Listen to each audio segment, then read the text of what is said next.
to session number eight of Ratnamalika series. Over to you, Prashant Bhaiya. Thank you, सभी को जय Jinendra. It is my pleasure and privilege to be associated with Jainism, जहाँ पे सभी लोग अपने practical applications of Jainism और despite of very very busy schedule कुछ समय अपना स्वाध्याय के लिए अवश्य निकाल लेते हैं. मुझे आज योगेंद्र अंकल ने पकड़ लिया सवेरे मंदिर में कि प्रशांत आज तो तुम्हें आना ही पड़ेगा, तो it is my privilege to be here. तो इस बहाने आज प्रश्नोत्तर रत्नमालिका का 13 and 14 श्लोक का मुझे अवसर मिल रहा है. So I will just share my screen in a second and then I will just give me a second.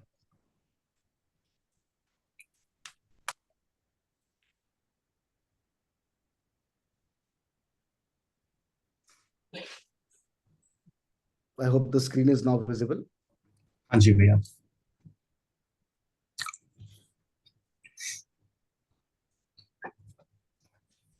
देखिए, मैंने कुछ रिकॉर्डिंग भी देखी और 2 सेशन में पहले ज्वाइन भी कर पाया. प्रश्नोत्तर रत्नमालिका राजर्षि के द्वारा लिखी गई है और जो कि राजा रहे हैं और उन्होंने अपना दिगंबर की दीक्षा ली है और लगभग 8th सेंचुरी में वो रहे हैं. तो और इसका सबसे इंटरेस्टिंग एस्पेक्ट आज मैं श्लोक 13 और 14 के बारे में मेरी अंडरस्टैंडिंग और थोड़ा सा डिस्कशन उस बारे में करूंगा. और इसके सारे प्रीवियस सेशंस यूट्यूब में रिकॉर्डेड हैं, तो आप जो पहले के अगर सेशंस नहीं देखे हैं तो लिंक आपको मिलेगी और आप देख पाएंगे शुरू से, जब कमाल अंकल जी ने इसकी शुरुआत करी और उसके बाद से जो है हर सेशन में 2 श्लोक कवर हुए हैं. तो आज के सेशन में श्लोक 13 और श्लोक 14 हम शुरू करेंगे. और जैसे इस पुस्तक को मैंने पढ़ा और ये रत्नमालिका मैंने पढ़ी, तो मुझे एक चीज जो स्ट्राइक करी और वो मैं पहले शेयर करना चाह रहा था कि FAQ जो काफी यूज्ड टर्म है आज के इंटरनेट एज में, कॉर्पोरेट में सभी लोग term FAQ frequently asked questions use करते हैं. और मैं कोशिश कर रहा था जानने की भाई इसका ओरिजिन क्या है, कब से ये शायद शुरू हुआ होगा. और बड़ी इंटरेस्टिंगली अगर आप कितने भी प्राचीन शास्त्र देखें तो वो क्वेश्चन आंसर सीरीज में काफी एक्सप्लेन किए गए हैं.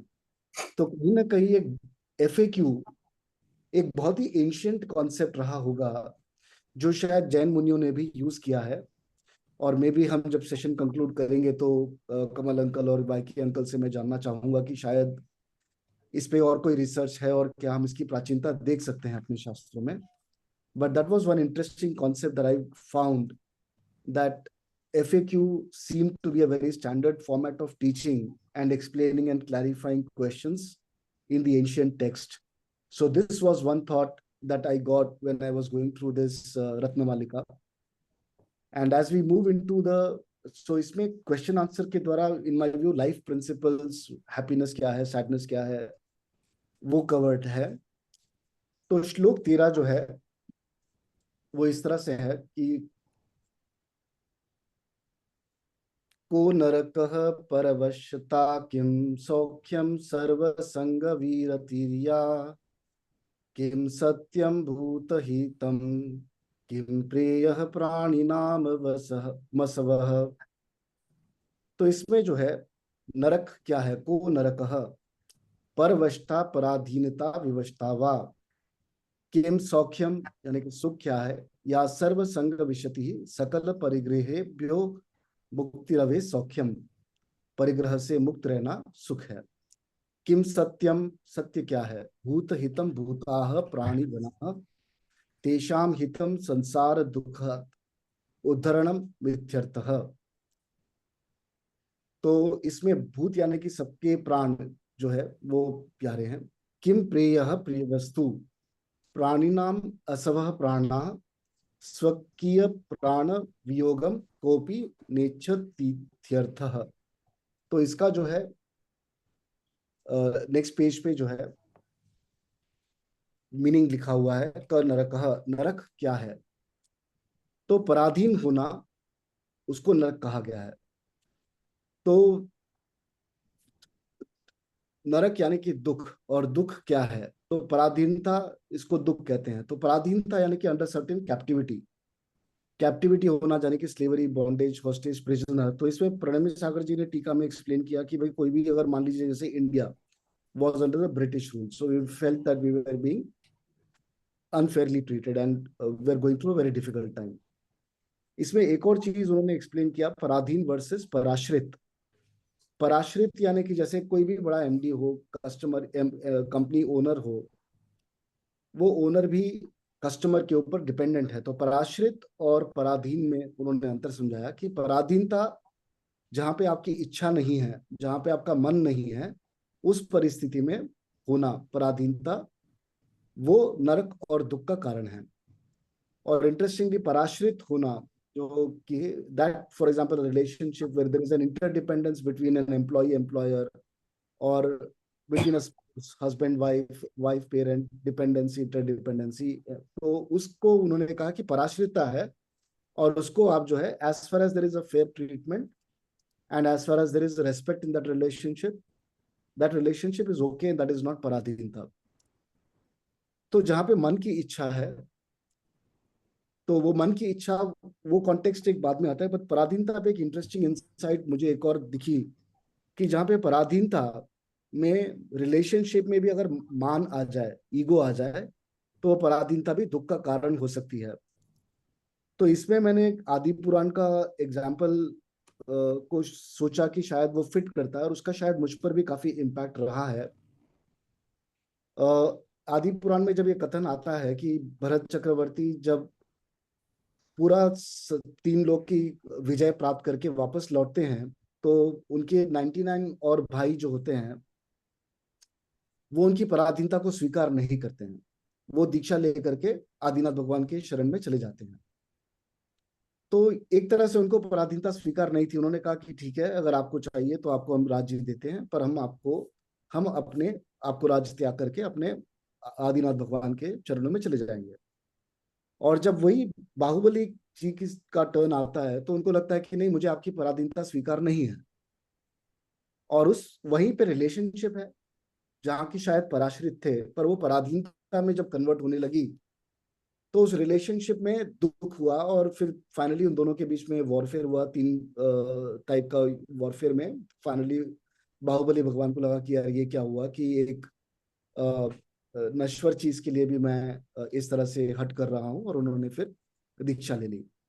तो एक पराधीनता में जब भी आई थिंक एक ईगो वाला इशू है। और उसके ऊपर बहुत ही इंटरेस्टिंग बुक अभी मैंने पढ़ी देवदत्त पटनायक की, उसमें भी उन्होंने काफी इसके बारे में लिखा है कि सबसे बड़ी इशू जो होती है मान कषाय की, और जब मान कषाय में एक दूसरे को रेस्पेक्ट अगर नहीं है और वो ईगो बीच में आता है, तो वो ईगो के कारण ही सारी प्रॉब्लम शुरू होती है, और that ego becomes a real problem. So I think that was an interesting concept that I was able to unfold as I read that explanation between पराधीनता एंड पराश्रित। सो पराधीनता को उन्होंने दुख और दुख को नरक बताया है। अब ये हुआ हमारे संसार के लिए। और उसमें एक और उन्होंने महर्षि ने एक और उसमें पैराग्राफ लिखा है कि अगर जो जैसे दिगंबर मुनि है, तो उनकी मन की इच्छा अगर है, या हमारे लिए भी अगर मन की इच्छा है, तो मन की इच्छा भी आत्मा को पराधीन कर देती है। एक और डायमेंशन उन्होंने ऐड किया कि अगर मन में पराधीनता है, जैसे कि मान लीजिए मुझे कोई चीज चाहिए, और वो क्योंकि वो चीज चाहिए, तो उसके लिए मैं शायद कुछ कॉम्प्रोमाइज करूंगा, उसके लिए मैं आर्त ध्यान करूंगा या रौद्र ध्यान करूंगा, तो उससे मेरी आत्मा को पराधीन कर देते हैं।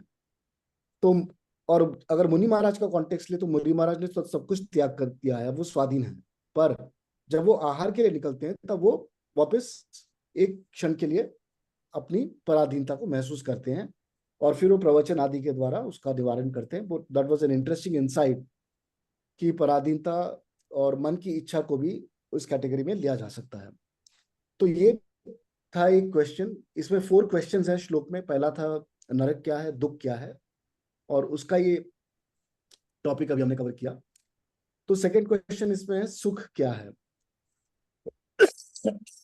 तो सुख का इन्होंने कहा है जो सर्व संग विरति ही, समस्त परिग्रह से विरति विरति है, वह सुख है।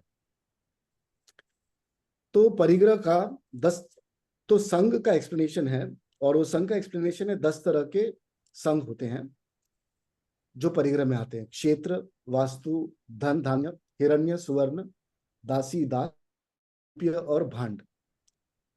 तो ये 10 तरह के परिग्रह हैं जिसपे हम सब डिपेंडेंट होते हैं, और इनकी रिक्वायरमेंट अटैचमेंट से जो है इसका इसका इसका अटैचमेंट कम करने को सुख बताया गया है। तो परिग्रह को कम करने को सुख बताया गया है कि सुख जो है इसके अटैचमेंट को कम करने में सुख है। तो सुख में जब इनके अटैचमेंट को कम करने के लिए सुख बताया गया, तो परिग्रह के बारे में भी बाह्य परिग्रह और अंतरः परिग्रह। तो बाह्य बाह्य परिग्रह तो ऊपर के 10 प्रकार के जो चीजें हैं उनके अटैचमेंट को कहा गया है। अब मैं ये सोच रहा था कि शास्त्र में जो है क्षेत्र, वास्तु, ये आज भी एप्लीकेबल है। भाई जमीन है, घर है, घर के अंदर का अरेंजमेंट है, आर्किटेक्चर है, धन है, मनी, धान्य, खाने पीने की व्यवस्था, हिरण्य, वेल्थ, स्वर्ण, सोना, दासी दास। भाई घर की बाई को मैं आज की तारीख में, और एम्प्लॉइज और एम्प्लॉयर का मैं आज के कॉन्टेक्स्ट में उसको एसोसिएट करूंगा कि आज भी ये वैलिड है। और कूप्य और भांड, कूप्य का कूप्य क्या हुआ, मुझे अभी एकदम से स्टिप कर रहा है, वाई के अंकल से मैं बाद में इसको टच करूंगा। और भांड, बर्तन वगैरह जो है उसकी रिक्वायरमेंट तो आज भी हमारे लिए रिक्वायरमेंट है। तो ये 10 तरह के जो परिग्रह है, अटैचमेंट है, उन अटैचमेंट के कारण, उनको और होल्ड करने के कारण दुख हो सकता है। तो उसके अटैचमेंट को कम करना, उसको एक सुख का मार्ग बताया गया है। और अंतरः परिग्रह जो है भावों के आश्रित, और अंतः परिग्रह के 14 प्रकार बताए हैं। मिथ्यात्व, 3 वेद, श्री वेद, पुरुष वेद, नपुंसक वेद, और हास्य के 6 दोष, 4 कषाय, इस तरह 14 प्रकार के आंतरिक परिग्रह हैं। तो इन सब के अटैचमेंट के होने से दुख होता है, और इस अटैचमेंट को कम करके संतोष धारण करने से सुख होगा। तो ये जो वांट और नीड और डिजायर, इससे जिसकी जो इंटेंसिटी बढ़ने से जो दुख होता है उसको कम करने से सुख होगा। इस तरह से इसकी टीका में एक्सप्लेनेशन दिया गया है। थर्ड क्वेश्चन, सत्य क्या है? तो प्राणियों का हित करना सत्य है। तो इसमें प्राणियों का हित करना सत्य का डेफिनेशन था, जो कि सबसे बड़ा सच जो है, एक तो इंटरेस्टिंग बात ये थी कि भाई तीर्थंकर की प्रकृति का बंध जब होता है तो सबके कल्याण की भावना से होता है। तो सबके कल्याण की भावना जो है, कल्याण मतलब सबके आत्मा का कल्याण, उसकी भावना जो है, ये भावना को सत्य समझाया गया है, या समझ सकते हैं एक तरह से। तो सत्य जो है, सच बोलना, उसको सत्य नहीं, बट सत्य अपनी आत्मा की दशा में प्राप्त होता है। तो it is something that you will find within yourself. That was quite an interesting insight to see कि सच को इस तरह से इसमें टीका में एक्सप्लेन किया गया है।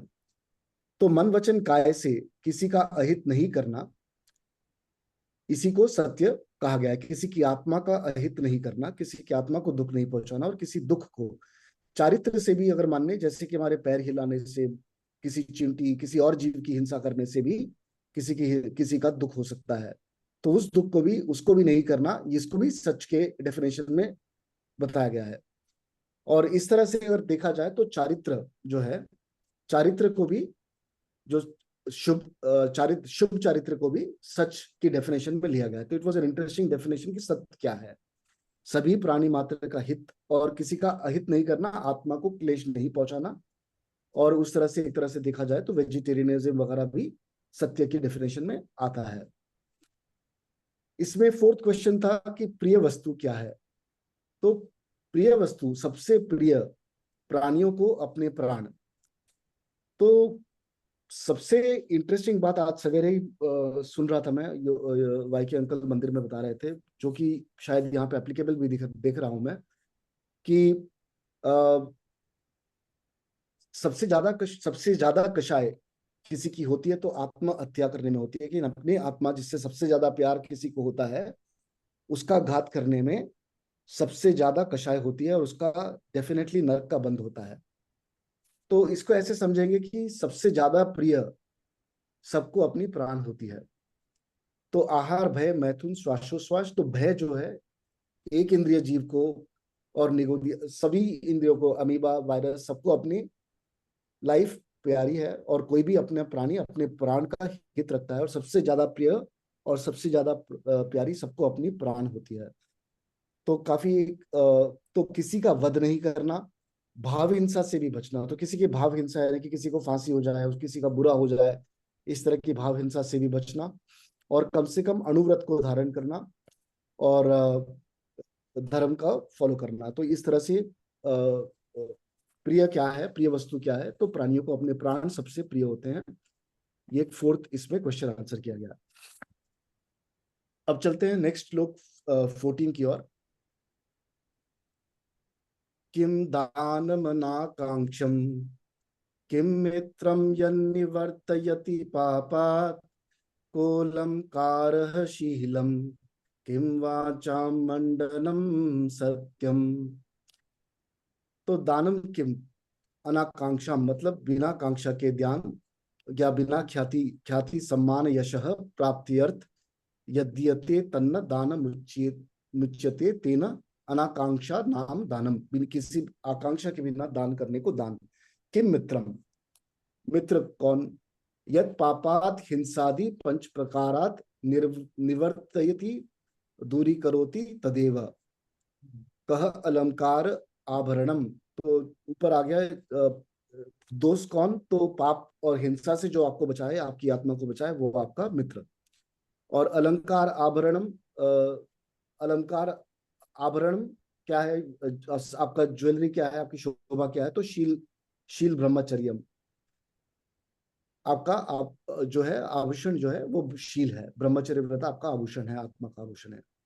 वाचाम वचनानाम मंडनम भूषणम किम सत्यम सत्यवादनम मिथ्यर्थः। तो अभी इसको मैं नेक्स्ट पेज पे एक्सप्लेन करूंगा। संस्कृत देख करके मैं कमल अंकल की तरह फ्लुएंट नहीं हूं, तो मैं हिंदी पे रिलाई करूंगा, I am sorry for that.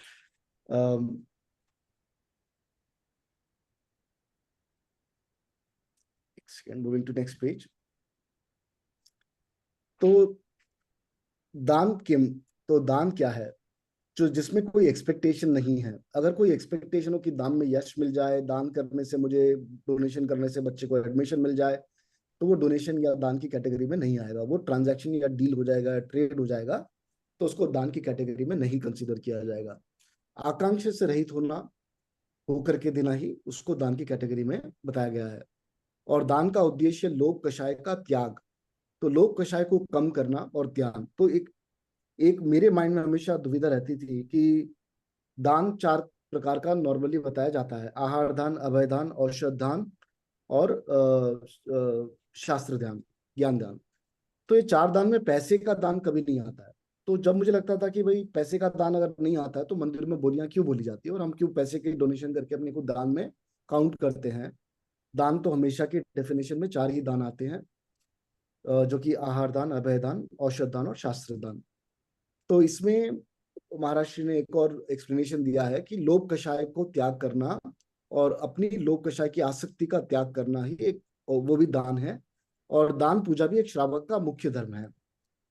तो जैसे इसमें मान लीजिए एक और एक्सप्लेनेशन दिया है उन्होंने कि अगर मान लीजिए आपने मंदिर में प्रतिमा के लिए या मंदिर बनवाने में या प्रतिमा जी बनवाने में भी दान किया, तो उसका भी उन्होंने एक्सप्लेनेशन किया कि उसके लिए आपने जो त्याग कर दिया, उस त्याग से, और जो धनराशि आपने त्याग करी उसका परिग्रह और उसकी इच्छा पूरी छोड़ दी और उससे कोई एक्सपेक्टेशन नहीं रखा, तो आपका वो भी दान में काउंट होता है। सेकंड क्वेश्चन था मित्र कौन है, मित्रम किम, तो मित्र कौन है। तो मित्र जो है जो पाप से बचाए वही सच्चा मित्र है। ये काफी इंटरेस्टिंग डेफिनेशन है कि जो पाप से बचाए। धर्म सबसे बड़ा रक्षक है। और इसमें एक्सप्लेनेशन जैसे देते हैं कि भाई शास्त्रों में भी आता है कि जिन्होंने भी धर्म की शरण ली, वो कैसी भी आपत्ति में उनकी रक्षा हुई है। तो ऐसे एग्जाम्पल्स भी आते हैं जहाँ पे जब भी जैसे जो जो सेठ हमेशा सच वचन कहते थे और नमोकार मंत्र सुनाते थे, और एक चोर को जब फांसी होने वाली थी तब उन्होंने उसको नमोकार मंत्र का ध्यान कान में बताया था।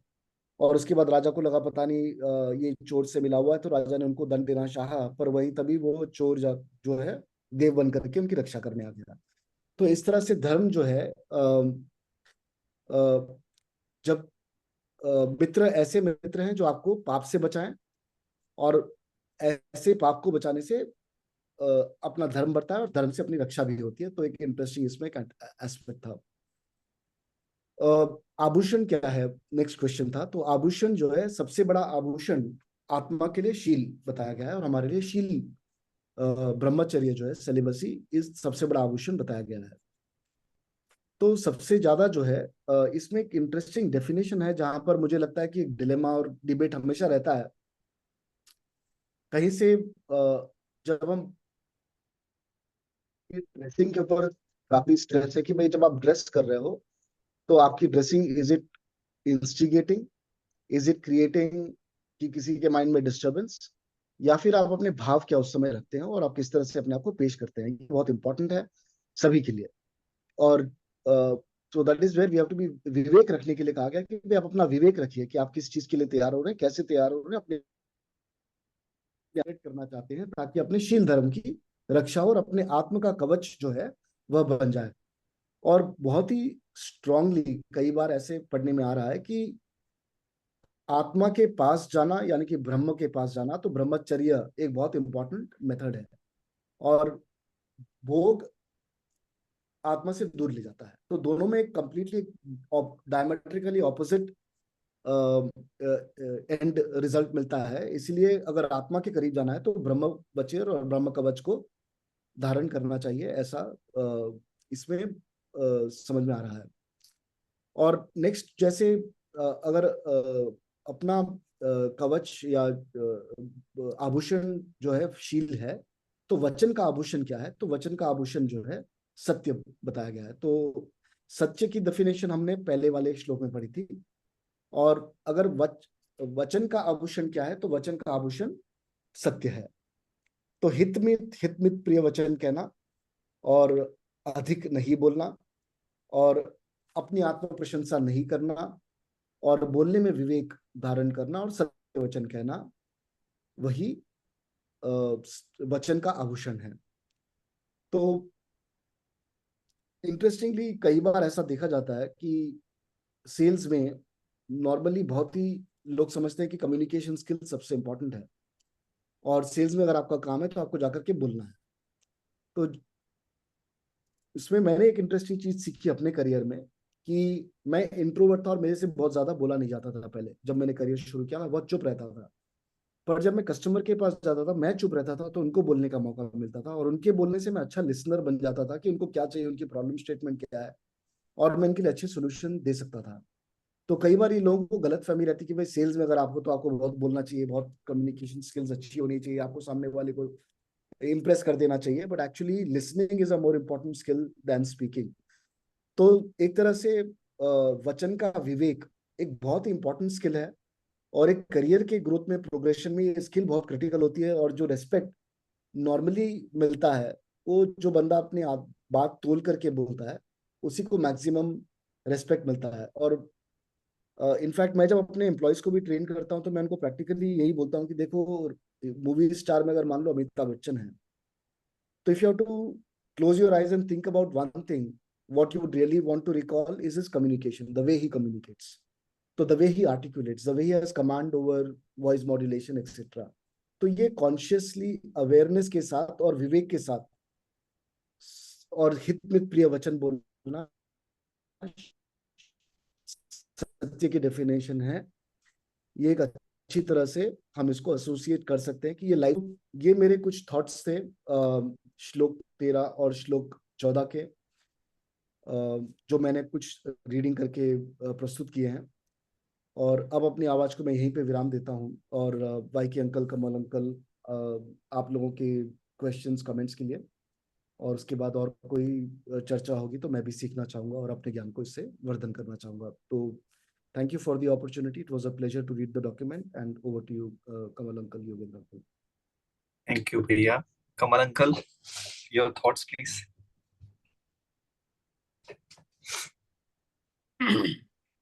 आज प्रशांत ने प्रस्तुति की, बड़ा हम लोगों का सौभाग्य है कि आज प्रशांत जी आए।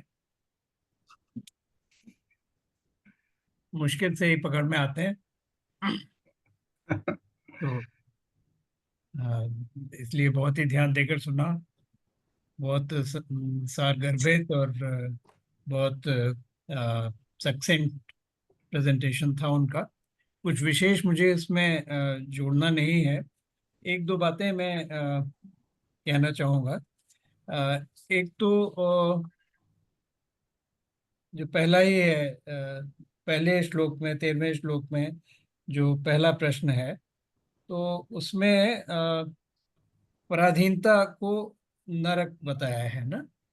तो और जो व्याख्या हमारे पास सर्कुलेट की गई है, हमने देखी है प्रणब सागर महाराज की, तो उसमें पराधीनता और पराश्रितता में अंतर किया है और उसके काफी उदाहरण दिए हैं। तो उस जो उदाहरण दिए हैं उनके लिए पराधीन से भी बेहतर एक शब्द है मेरे विचार से, वो है अन्योन्याश्रित। यानी, क्योंकि उनकी व्याख्या में और स्पष्ट किया जाता है कि म्यूचुअल डिपेंडेंस, इंटरडिपेंडेंस की बात होती है। जैसे कि ग्राहक पर आश्रित है दुकानदार, तो दुकानदार ग्राहक भी दुकानदार पर आश्रित है, क्योंकि ये एक मार्केट प्लेस है जिसमें कि म्यूचुअल सेटिस्फैक्शन होता है। यानी अपने आपको जरूरत है किसी चीज की, आप दुकानदार के पास जाएंगे, वो ऑफर कर रहा है और आप उसको प्राइस देंगे, तो उससे फिर उसकी बिजनेस चलेगी। तो ये एक दूसरे का, जैसे कि परस्परोपग्रह जीवानाम वाली बात होती है, तब एक दूसरे पर सब आश्रित रहते हैं, तो उसको पराश्रित के बजाय अन्योन्याश्रित कहना अधिक उपयुक्त होगा। उसमें इंटरडिपेंडेंस की जो बात होती है वो अंडरलाइन होती है। इसी कॉन्टेक्स्ट में ये भी मेरे ख्याल में देखना चाहिए कि जो आज के कॉन्टेक्स्ट में अगर हम देखें, आज के संदर्भ में अगर हम देखें, तो अब जिसको हम पहले दास्ता कहते थे, उस तरह की स्थिति तो नहीं होती, बहुत रेयरली कहीं आपको देखने को मिलेगी।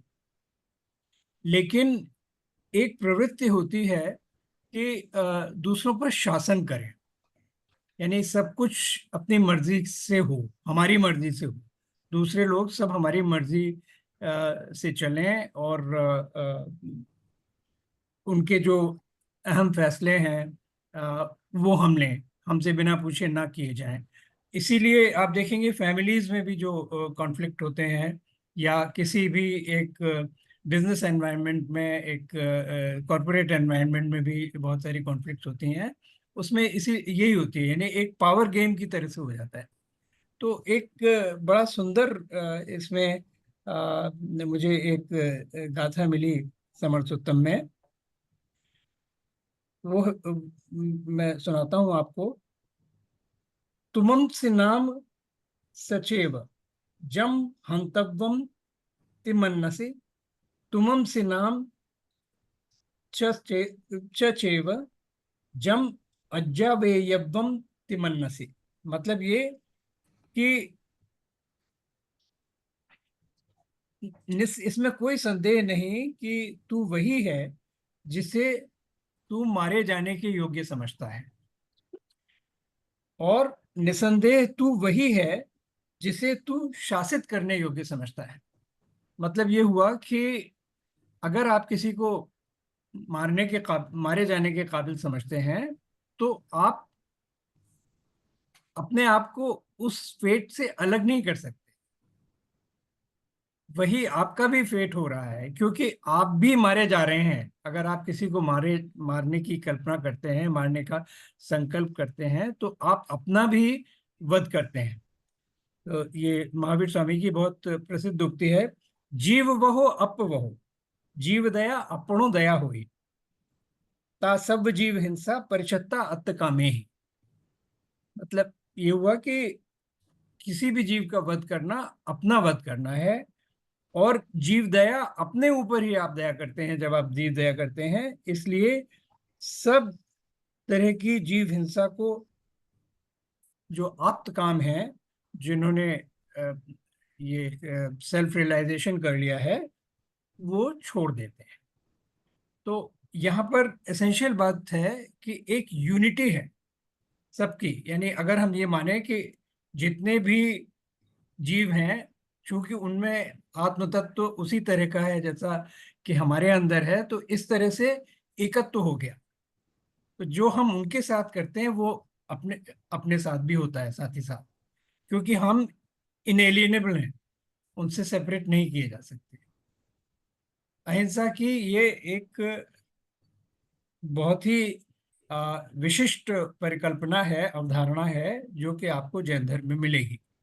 उसी से आपको इसे जोड़ना चाहिए पराधीनता की, कि जब आप किसी के ऊपर शासन करना चाहते हैं तो आप स्वयं भी पराधीनता स्वीकार कर लेते हैं, क्योंकि वो इच्छा जो है ना आपकी डोमिनेट करने की, जो डोमिनियरिंग इंस्टिंक्ट जो है, वो आपको अपना गुलाम बना रही है। यानी काफी आप स्वतंत्र तभी होंगे जब आप दूसरों को स्वतंत्रता देंगे। अगर आपने दूसरों को स्वतंत्रता नहीं दी तो आप स्वयं पराधीन होंगे, क्योंकि उस वासना ने, उस कामना ने, उस इच्छा ने, उस महत्वाकांक्षा ने आपको अपना दास बना लिया। तो इसीलिए वो कहते हैं कि निसंदेह तू वही है जिसे तू शासित करने के योग्य समझता है। अगर तुम किसी को ऊपर शासन करना चाहते हो तो तुम स्वयं शासित होना स्वीकार कर रहे हैं। परिग्रह के संदर्भ में प्रश्न था एक कि कुप्य क्या है। तो बस तो ज्यादा। कुप्य और भांड को साथ ही साथ कहते हैं। हम लोग बर्तन भांडे इस्तेमाल करते हैं तो वहीं से आया है कुप्य भांड। तो सर्वार्थ सिद्धि में कुप्य को की परिभाषा दी गई है, कुप्यम शौम कार्पास कौशेय चंदन आदि। मतलब रेशम, कपास और कोसा। कोसा एक तरह का सिल्क होता है, 3-4 तरह के सिल्क होते हैं। कोसा, मोगा, शहतूत से बना हुआ जिसको सामान्य रेशम कहते हैं, और अरंड, ये 4 तरह के सिल्क होते हैं। अलग अलग होस्ट प्लांट्स पर ये ग्रो किए जाते हैं। तो इसमें से दो का इसमें उल्लेख किया गया है विशेष रूप से, रेशम जो मलबरी का है, और कोसा जो कि टसर का है। तो ये और चंदन वगैरह इस तरह की सारी चीजें हैं, ये उसमें आते हैं, कुप्पी में आते हैं। पर ये आजकल के कॉन्टेक्स्ट में इन चीजों तक हम परिग्रह को, बाह्य परिग्रह को सीमित नहीं कर सकते, इनको अधिक हमें विस्तार देना पड़ेगा। और ये इतना आवश्यक भी नहीं है कि ओरिजिनली क्या इनका कॉनोटेशन था, वो तो इवॉल्व होता जाता है। और इंटरप्रिटेशन का एक ये नियम होता है कि आपको आज के परिवेश में, आज की परिस्थिति के हिसाब से उसको समझना चाहिए। और ये कभी कभी ये एग्जॉस्टिव लिस्ट नहीं होती, उस समय भी एग्जॉस्टिव नहीं होती थी, इलस्ट्रेटिव ही होती थी। तो इसमें ज्यादा हमें बहुत मगज खपाने की जरूरत नहीं है। और क्या मुझे कहना था, हाँ, एक ये भी था कि सुख, सुख क्या है। तो ये आपने बहुत अच्छी तरह से एक्सप्लेन किया। और चूंकि आप इष्टोपदेश के विशेष प्रेमी हैं, तो मैं आपको याद दिलाऊं कि चूंकि सुख निराकुलता का ही नाम है, और निराकुलता धन या धन की तरह की, धन की श्रेणी की और भी कोई जो परिग्रह हैं, उनके होते हुए नहीं हो सकती। वो निराकुलता आप प्राप्त नहीं कर सकते, क्योंकि इसमें इष्टोपदेश का 13वां श्लोक है, दुर्जेन सुरक्षेण नश्वरेण धनादिना स्वस्थम मन्यो जन कोपि जर्वाने सर्पिषा। तो कमाने में इतनी कठिनाइयां, तब चैन नहीं। कमा लिया तो तब उसकी सुरक्षा में इतनी दिक्कत कि कहीं इन्फ्लेशन से इरोड हो गया, या कोई चोर उठा के ले गया, वगैरह वगैरह। नश्वर है, कब वो खत्म हो जाए, आपके गेंस डिसअपियर हो जाए। रोज हम देखते हैं स्टॉक मार्केट में क्या होता है, अभी देखा है 4 तारीख को क्या हुआ। तो और फिर इनके होते हुए, इनको चेस करते हुए जो अपने आप को स्वस्थ या सुखी मानता है, वो इसी तरह से है कि जैसे ज्वर से ग्रस्त कोई व्यक्ति है और वो घी पीकर अपने आप को अपने सुख का अनुभव करे, क्योंकि उससे बहुत हानि ही होनी। तो इसीलिए सभी तरह के परिग्रह को जो छोड़ देते हैं, वो ही सच्चे अर्थों में सुखी हैं। और हम देखते ही हैं कि हमारे गुरुदेव जो होते हैं, वो सब संग को त्याग करके किस तरह से असीमित सुख का आनंद लेते हैं। लेकिन इसमें ये भी बहुत ध्यान देने की बात है कि बाह्य परिग्रह का त्याग करना अपेक्षाकृत आसान है। असली जो इम्तहान होता है वो अंतरंग परिग्रह का त्याग करने में होता है। और अंतरंग परिग्रह, जैसे प्रशांत जी ने बताया, कि मिथ्यात्व और चारों कषाय और नौ कषाय, नौ कषाय, तो जब इनको आप छोड़ेंगे तभी परिग्रह का त्याग माना जाएगा। तो मैं फिलहाल तो इतना ही कहूंगा, और अगर कभी आगे जरूरत हुई तो फिर। मैं एक बिंदु छोड़ना चाहूंगा यहाँ पे जी। कि कुप्य और भांड के सिलसिले में तत्वार्थ सूत्र में भांड का प्रयोग नहीं है, वो कुप्य के साथ खत्म हो जाते हैं परिग्रह। ये भांड शायद टीका में आया होगा, कुप्य प्रमाणातिक रहा, ऐसा कुछ है। वो कुप्य के साथ प्रमाणित, मतलब कम प्रमाण में इन चीजों को रखो, वह परिग्रह का। तो लिस्ट जो है वो एग्जॉस्टिव नहीं है, कहीं पर भी लिस्ट एग्जॉस्टिव नहीं होती है। और आप देखेंगे कि आप किसी भी एक चीज को ले लीजिए, तो कहीं आपको उसके 4 भेद मिलेंगे, कहीं 10 भेद मिलेंगे, कहीं 25 भेद मिलेंगे, कहीं 43 भेद मिलेंगे। तो भेद और प्रभेद, और इसमें जैसा कि मैंने निवेदन किया, इसका इतना अधिक महत्व नहीं है, इतना अधिक महत्व नहीं है। और कितनी भी हमारा धर्म तो बड़ा ही सूक्ष्म है। आप अगर उसकी सूक्ष्मता में जाएंगे तो अनंत भेद भी आपको मिल जाएंगे। बहुत सारे हैं। वाईके अंकल, आपकी थॉट्स? प्रशांत के बारे में क्या कहूँ।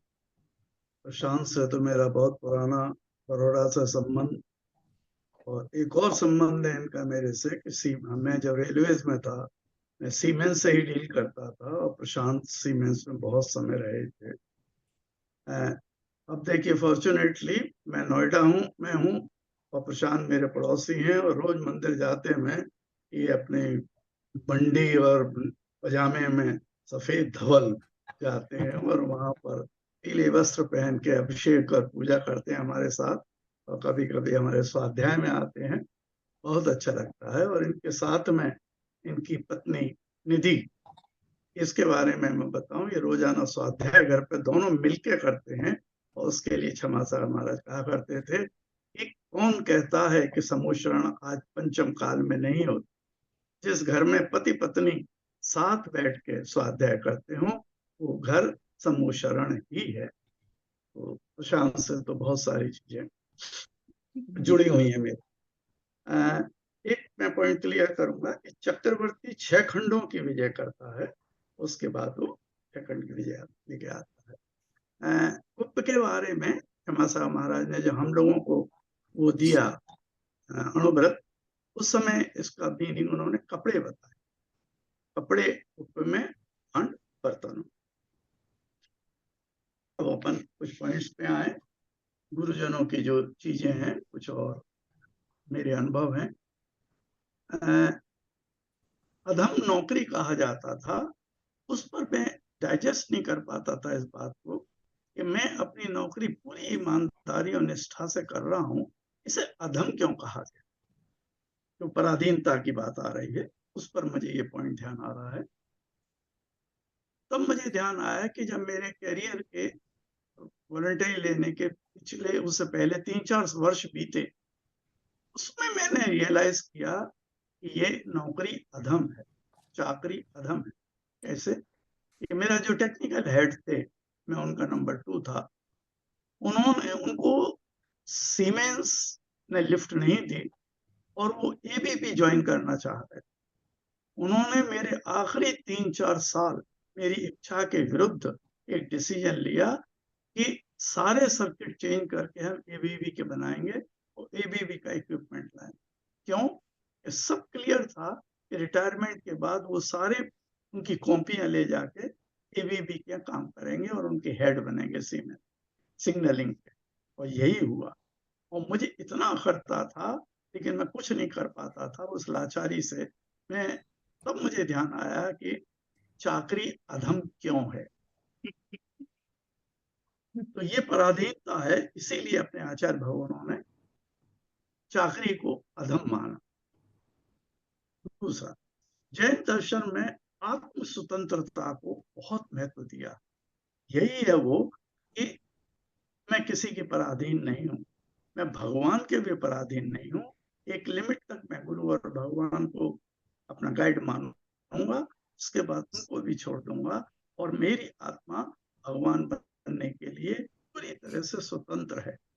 और जो 4 एसेस जैन धर्म के विशेष बताते हैं क्षमासागर जी महाराज, उसमें एक आत्म स्वतंत्रता है जो दूसरे दर्शन इसको स्वीकार करने से चकराते हैं, रादर इसको डिस्करेज करते हैं। क्षमासागर जी महाराज को जब मैंने गुरु बनाया, उनको लेटर लिखा, उसका उन्होंने जवाब दिया कि देखो, अपने यहाँ शिष्य और गुरु परंपरा वो नहीं है जो दूसरे समुदायों में है।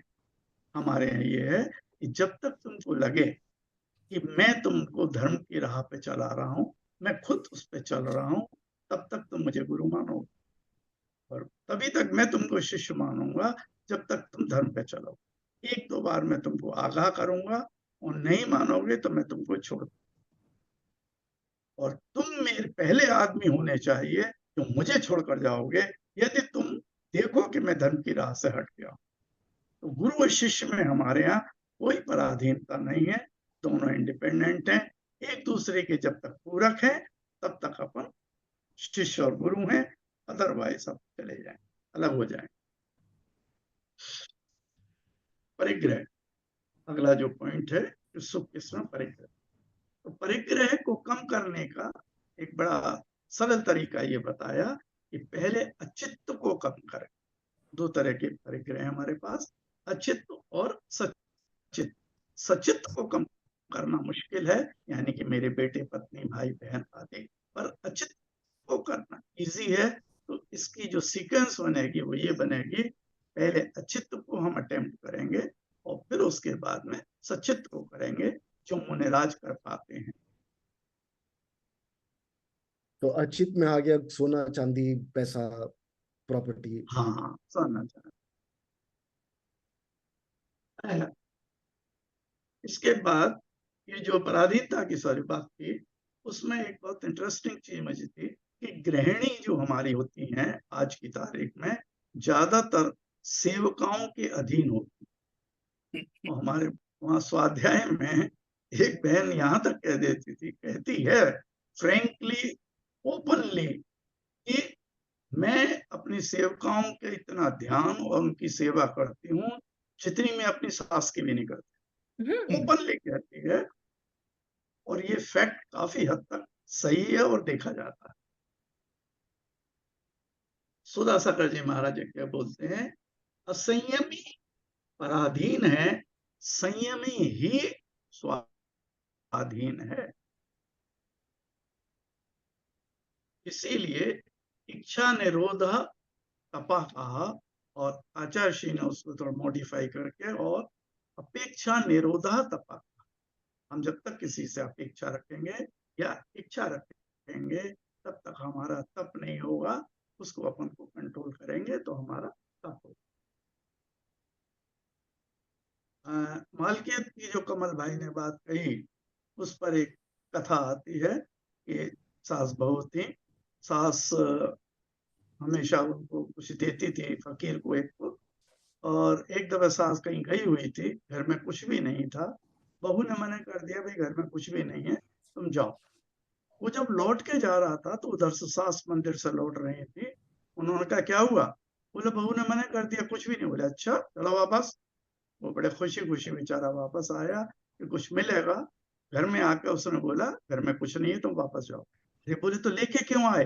बोले मालकिन कौन है घर का? मैं हूं या बहू है?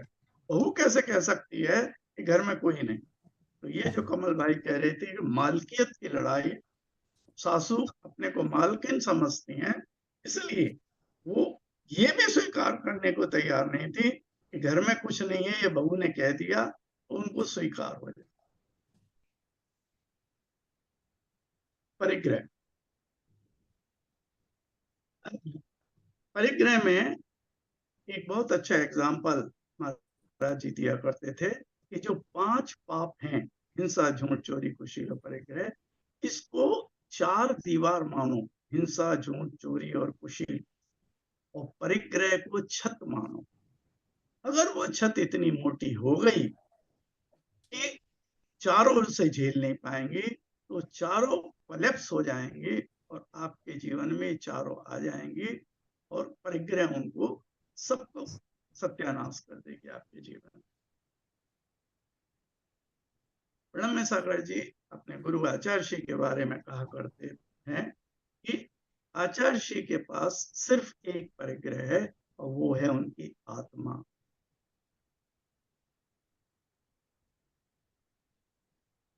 आचार्य श्री का एक हाइकू है इस पर, गुब्बारा फूटा क्यों मत पूछो,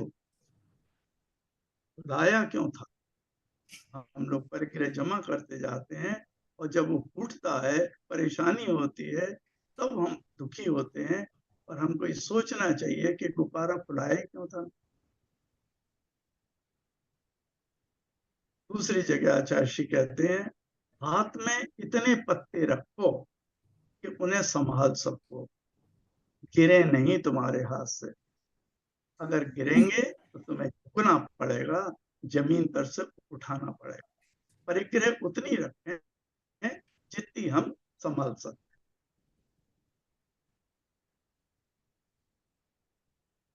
तीसरा था सत्य। मैं कमल भाई से चाहूंगा, इसका कोरिलेशन मुझे ज्यादा जम नहीं रहा था। प्राणियों का हित करना सत्य है, इस पर बाद में कमल भाई थोड़ा सा और प्रकाश डालें या प्रशांत भाई डालें। और इसमें एक चीज मुझे ध्यान आ रही थी, कथा स्वपर हितकारी ही हितकारी होता है।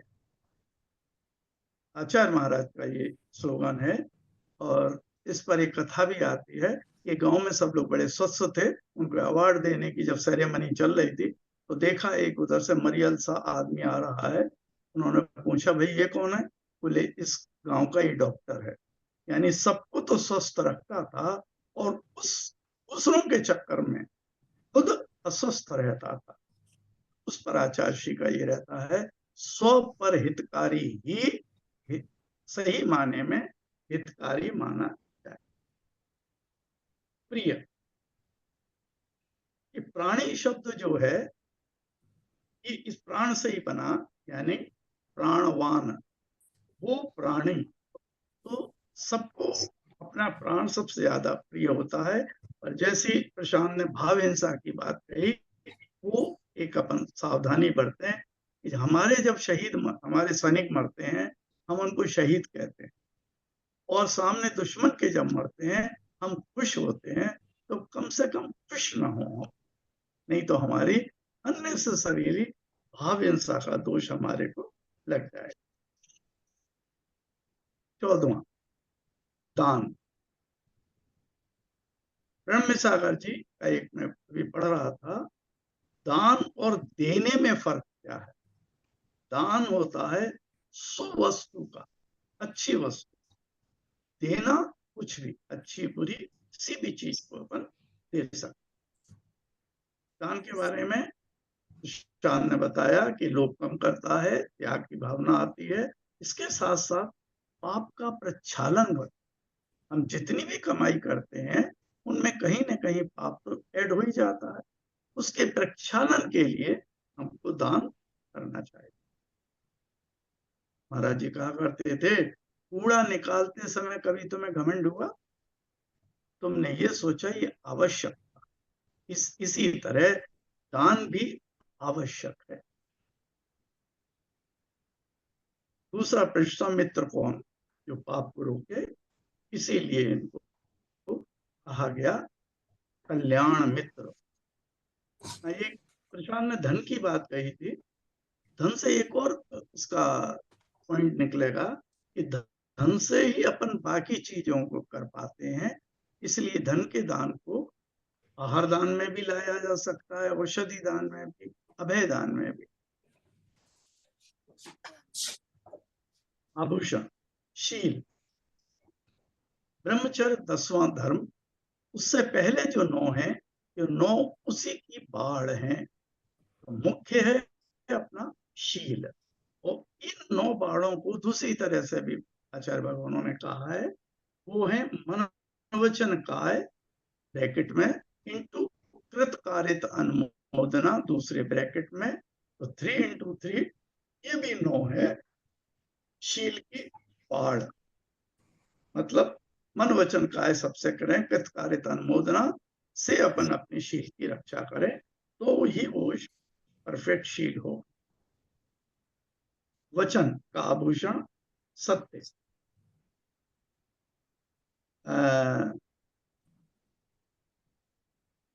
इसमें एक व्याख्या मैं पढ़ रहा था इसी के, अपने जो आप लोगों ने भेजी है, उसमें एक और आता है कि वो भी सत्य नहीं है जो हम धर्म ग्रंथों को अपनी इच्छानुसार व्याख्यायित करते हैं, वो सत्य नहीं है, सत्य में ही कैटेगरी में नहीं आए।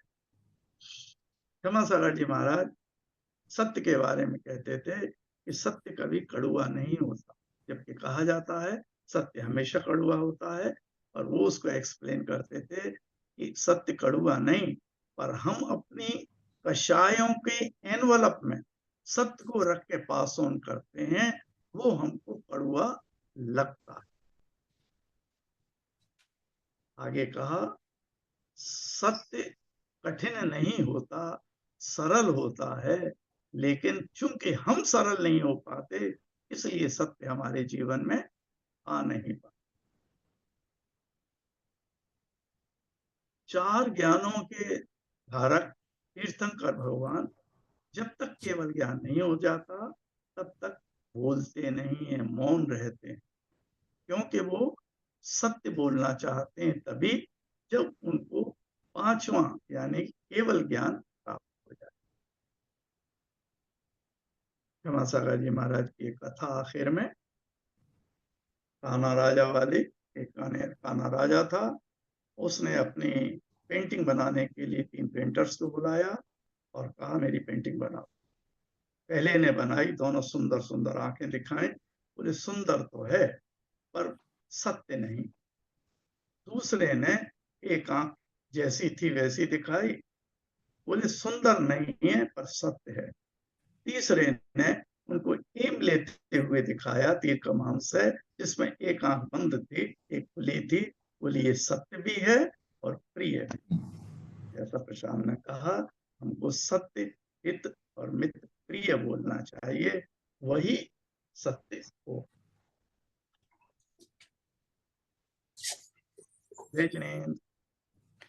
Thank you so much, uncle. So many thoughts you shared. आप बोले थे कमल uncle, if you want to add on that point, सत्य के बारे में, कि सत्य जो प्राणियों का है, हित, हाँ हाँ, प्राणियों का हित। You want to add anything, मैं कमल पहले अंकल? था ये सत्य की परिभाषा। Maybe कमल अंकल stepped away. किसी का क्वेश्चन अभी तक जो आपने डिस्कस किया है? मेरे पास जरूर एक क्वेश्चन है, but I just want to ask if anyone has a question. Kamal uncle, you want to add your thoughts? हाँ, वो सत्य का जो बिंदु था, तो उसमें अगर आप देखें तो आचार्य उनकी प्रणब सागर महाराज की जो व्याख्या है, उसमें उन्होंने उसको टच किया है, संकेत, लेकिन उसको एलैबोरेट नहीं किया है। तो मैं प्रयास कर सकता हूँ। उसमें उन्होंने कहा है कि आत्म तत्व का भान होना ही सत्य है, वही सत्य है। तो मैंने अभी जैसे शुरू में कहा था कि जब आपको आत्म तत्व का भान हो जाता है, तब आप दूसरों में भी आत्म तत्व देख सकते हैं। इसे थोड़ा गौर करें इस पर कि आप अपने आत्मा का स्वरूप आपको पता लग गया कि किस तरह की आत्मा है, क्या उसके गुण हैं, क्या उसके जैसे कि उसकी असंख्यात प्रदेशी होना और शक्ति रूप में सब कुछ उसके अंदर समाहित होना, ये सब आत्मा के गुण आपको पता है। तो वही आत्मा आप अन्य प्राणियों में देख सकते हैं। तो जब आपने देख लिया कि आत्मा के स्तर पे यानी द्रव्य रूप से सभी एक समान है, तो तब फिर उससे अहिंसा की परिकल्पना होती है। तब आप फिर उनका हित करने में, जैसे कि स्वपर हित की बात कही योगेंद्र मामा ने, तो चूंकि आप अपना हित चाहते हैं तो आपका हित तब तक पूरा नहीं होगा जब तक कि औरों का भी साथ में हित ना हो। और औरों का हित करके ही आप सीमित नहीं रह सकते, आपको साथ साथ अपना हित भी करना पड़ेगा। तो सर्वभूत का हित ये ही सत्य है, क्योंकि ये आत्मसत्ता के ज्ञान पर आधारित है।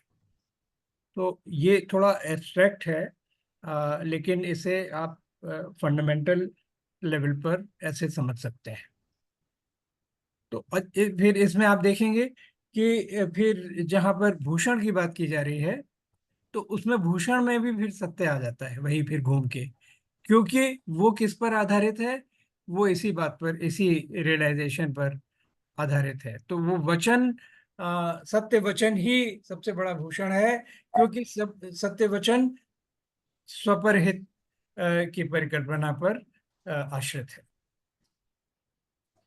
एक शील की बात हुई थी, तो अभी प्रशांत ने अपनी प्रस्तुति में मुख्यतया केंद्रित किया इसको ब्रह्मचर्य पर। तो शील शब्द का कई अर्थों में प्रयोग किया जाता है, उसमें से एक ब्रह्मचर्य है निश्चित रूप से। लेकिन शील की और भी परिभाषाएं हैं, जैसे कि आप शील व्रत देखेंगे, है ना, जैसे कि शील व्रत में आप देखिए उसमें क्या क्या आता है। तो इसमें श्रमण सागर महाराज का जो पारिभाषिक शब्दकोश है, उसमें शील को उन्होंने परिभाषित किया है कि अहिंसा आदि व्रतों की रक्षा के लिए क्रोधादि कषाय का त्याग करना शील है। तो यहाँ पर इस श्लोक में शील को और अधिक व्यापक अर्थ में लिया गया है, केवल ब्रह्मचर्य में नहीं लिया गया, ये अधिक व्यापक अर्थ में है। तो वही यहाँ पर हमें ग्रहण करना चाहिए। एक बात मैं पहले बताना चाहता, कहना चाहता था, और वो नहीं उस समय कह पाया, तो अब मैं 2 मिनट में उसको पूरा कर देता हूँ। मित्र की जो परिभाषा थी कि पापा निवार्यत ये थी, तो तो पाप, पाप से जो निवृत्त करता है, पाप से जो रोकता है, वो ही मित्र है। तो इसे आप अगर देखें अपने प्रोफेशनल लाइफ में, तो आप सुनते होंगे बार बार हर एक चीज का एक्सप्लेनेशन, कोई भी ये जो एथिकल ट्रांसग्रेशंस होते हैं उसमें लोग कह देते हैं कि पीयर प्रेशर है, दोस्तों के साथ संगत का, कॉर्पोरेट लाइफ में ऐसा होता ही है। तो वहां पर मैं ये याद दिलाना चाहूंगा कि अगर आप इस कसौटी पर देखें, तो जो आपको आपके एथिकल कॉन्डक्ट से विचलित कर रहा है, वो आपका मित्र तो नहीं हो सकता, और कुछ भी हो सकता है। उसको कल्याण मित्र नहीं होगा, कल्याण मित्र तो नहीं होगा। हाँ, नहीं, मित्र ही नहीं है, क्योंकि मित्र तो वही है जो कि पाप से निवृत्त करे, और जो पाप में प्रवृत्त कर रहा है, जिसे आप अनएथिकल समझ रहे हैं, वो आप इसलिए कर रहे हैं कि हमारा मित्र कह रहा है। तो ये जान लीजिए कि मित्र के कहने से नहीं कह रहे हैं आप, वो तो शत्रु अधिक है, मित्र तो होने का कोई सवाल नहीं। तो ये रियलाइजेशन अगर हमें रहेगा, तो हम बहुत सारे टेम्पटेशन से बच जाएंगे, बहुत सारी इस तरह की सिचुएशन से बच जाएंगे जहां हम न चाहते हुए भी केवल इसलिए कर लेते हैं कि ये तो यहाँ का कल्चर है, हमारे फ्रेंड सब ऐसा करते हैं इसलिए हमें करना होता है। तो आप इसमें किसी और की इच्छा की पूर्ति के लिए बाध्य नहीं है, उत्तरदायी नहीं है। आपका जो अपना मॉरल कंपस है, आप उससे चलें।